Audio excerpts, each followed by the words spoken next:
জাতিসংঘের মহাসচিব বাংলাদেশ সফরে এসে জাতীয় ঐকমত্য কমিশনের সদস্য, রাজনৈতিক দলের নেতৃবৃন্দ ও তরুণদের সঙ্গে পৃথক পৃথকভাবে বৈঠক করেছেন। বৈঠকে সবাই জাতিসংঘের মহাসচিবকে নতুন বাংলাদেশ গঠনের স্বপ্নের কথা জানিয়েছেন। আপনারা জানেন, পতিত স্বৈরাচারের নিপীড়নের বর্ণনা উঠে এসছে জাতিসংঘের মানবাধিকার বিষয়ক হাই কমিশনারের কার্যালয়ের রিপোর্টে। গত জুলাই আগস্ট মাসে বাংলাদেশের ছাত্র, শ্রমিক জনতার উপর শেখ হাসিনা সরকার ও আওয়ামী লীগ যে দমন, পীড়ন ও হত্যাকাণ্ড চালিয়েছে, এর পুঙ্খানুপুঙ্খ তদন্ত করে বিস্তারিত রিপোর্ট প্রকাশ করেছে তারা। এই রিপোর্টে স্পষ্টভাবে উঠে এসছে যে শেখ হাসিনা নিজেই নিরাপত্তা বাহিনীর কর্মকর্তাদের নির্দেশ দিয়েছিলেন বিক্ষোভকারীদের হত্যা করতে। বিগত সরকার, আওয়ামী লীগ ও আওয়ামী লীগের সহযোগী গোষ্ঠী ও সংগঠন একত্রিত হয়ে পরিকল্পিতভাবেই গুরুতর মানবাধিকার লঙ্ঘনে জড়িত ছিল। মানবাধিকার বিষয়ক হাইকমিশনারের রিপোর্টে বলা হয়েছে, বিক্ষোভ চলাকালে প্রায় 1400 জন নিহত হয়েছেন, যার মধ্যে প্রায় 13% শিশু। বিক্ষোভের সম্মুখ সারিতে থাকার কারণে আমাদের জুলাই কন্যারা নিরাপত্তা বাহিনী ও আওয়ামী লীগের সমর্থকদের দ্বারা আক্রান্ত হয়েছে, এমনকি যৌন নির্যাতনের শিকার হয়েছে। জাতিসংঘের রিপোর্ট পড়ে সবার গায়ের লোম দাঁড়িয়ে গেছে। কি ভয়াবহতা! কিভাবে একজন প্রধানমন্ত্রী নিজ দেশের নিরস্ত্র মানুষকে হত্যার পর লাশ লুকিয়ে ফেলার নির্দেশ দিতে পারে? ক্ষমতা আঁকড়ে রাখার জন্য তিনি পৃথিবীর সকল নিষ্ঠুরতা ছাড়িয়ে গেছেন।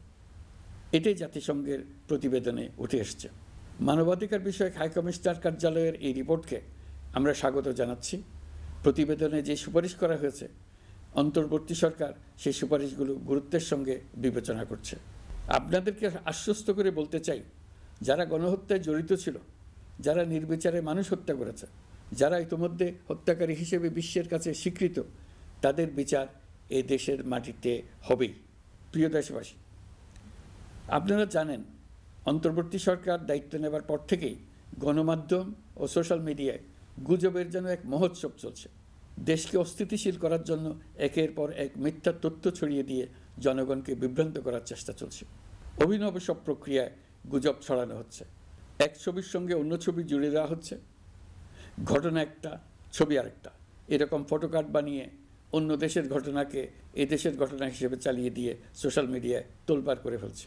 যতই নির্বাচন কাছে আসবে, এর রূপ আরও ভয়ঙ্কর হতে থাকবে। কারা এর পেছনে আছে, কেন আছে, তা আপনাদের সবারই জানা আছে। আমরা এই গুজব ও মিথ্যা তথ্যের প্রচারণা রোধ করতে জাতিসংঘের সহযোগিতা চেয়েছি। জাতিসংঘের মহাসচিব এর মোকাবেলায় আমাদের সহযোগিতা করবেন বলে আশ্বাস দিয়ে গেছেন। দেশবাসীকে আমি স্মরণ করিয়ে দিতে চাই যে জুলাই অভ্যুত্থানের প্রথম পর্ব সফলভাবে সমাপ্ত হয়েছে। প্রথম পর্বের সমাপ্তির মধ্য দিয়ে অভ্যুত্থানের দ্বিতীয় পর্ব শুরু হলো। সবসময় মনে রাখতে হবে, আমরা কিন্তু যুদ্ধাবস্থায় আছি। গুজব হলো এই জুলাই অভ্যুত্থানের বিরুদ্ধে পরাজিত শক্তির মস্ত বড় হাতিয়ার। গুজব দেখলেই গুজবের সূত্রের সন্ধান করতে থাকবেন, গুজবকে অবহেলা করবেন না। বহু অভিজ্ঞ সমর বিশারদ এই গুজবের পেছনে দিনরাত কাজ করছে। সীমাহীন অর্থ এর পেছনে নিয়োজিত আছে। এর মূল লক্ষ্য জুলাই অভ্যুত্থানকে ব্যর্থ করা। আমরা তাকে ব্যর্থ হতে দেব না। আমাদের সামগ্রিক ঐক্য পলাতক শক্তির গায়ে জ্বালা ধরিয়ে দিচ্ছে। তারা এই ঐক্য ভাঙতে চায়।